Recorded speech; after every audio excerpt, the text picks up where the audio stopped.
Hello everybody, and welcome to Microbiology. For part 1 of this lab, we're going to be performing a streak plate and culture inoculation. Alrighty, let's get started. Before we go any further, let's do one thing. Let's label our plate. Alrighty, as you can see, we have quadrant 1, quadrant 2, quadrant 3, and quadrant 4, and it is a streak plate. Before we go any further, let's describe the household items used and their function. Alrighty? So for the inoculation loop, we're going to be using a Sharpie. For the streak plate, we're going to be using the cardboard. For a Bunsen burner, we're going to be using any of the colored lighters I have. And for the culture tube, we're going to be having a water bottle. Alrighty. Alrighty, as I mentioned before, this is going to be our Bunsen burner.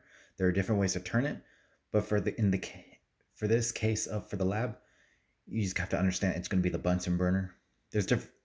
Alrighty. So let's go ahead and light the Bunsen burner.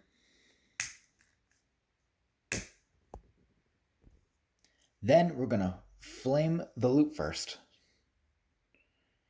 Just for a little bit. Some people do around 10 seconds. We're going to let it. Alright, we're going to let it cool off for a little bit.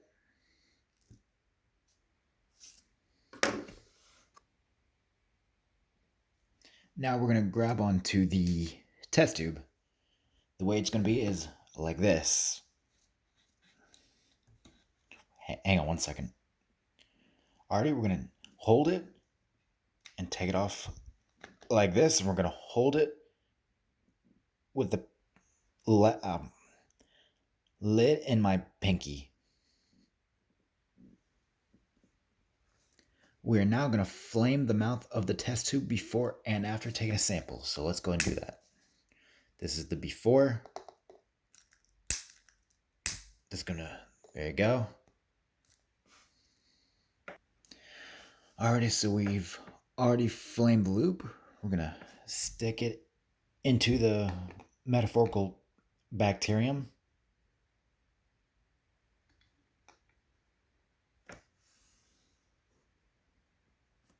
Now we're going to go ahead and light it once more because it's before and after.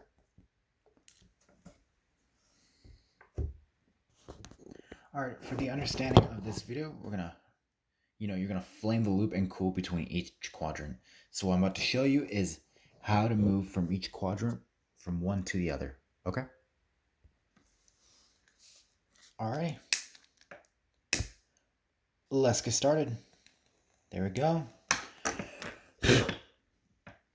You wouldn't usually do that, but just for this purpose, you flame it, and then let it cool down. And now I'm going to show you how to move from each quadrant. Alrighty. Gonna move it in a way. Alrighty. Do it.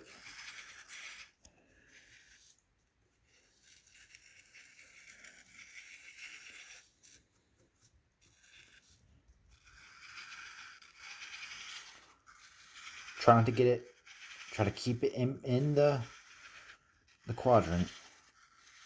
You want to do it about 10 times. All right, you're gonna leave a little bit to go into the next quadrant.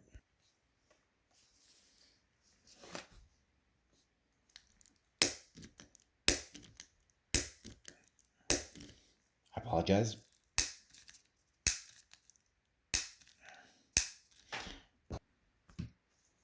You're gonna flame the loop and let it cool between each quadrant. Okay? Now this way.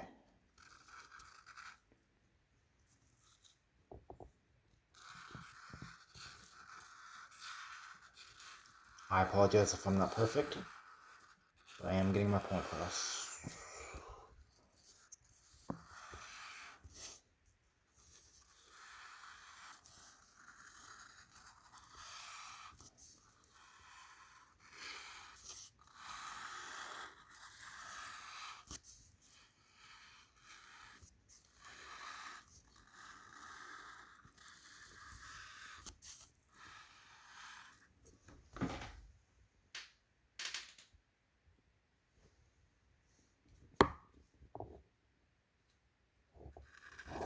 Okay, and let a little bit go in here.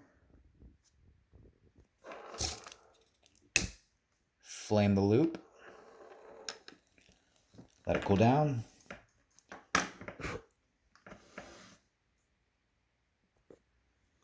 Now, we're going to do it this way.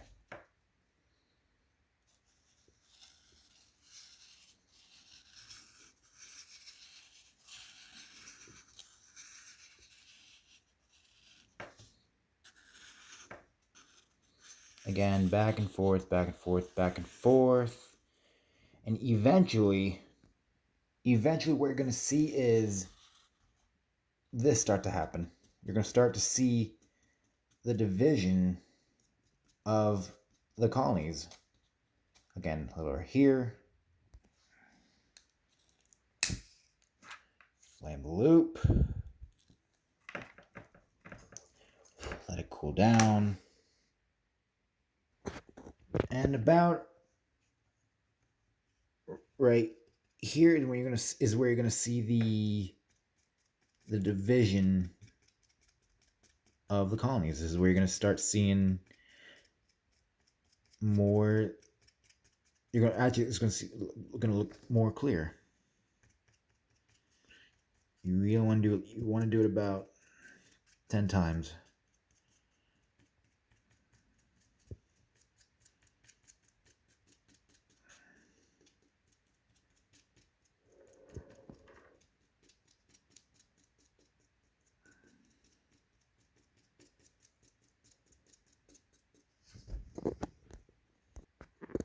Normally, when you're doing this streak method, normally when you're going to be doing the streak method, you're going to be turning it at about 90 degrees.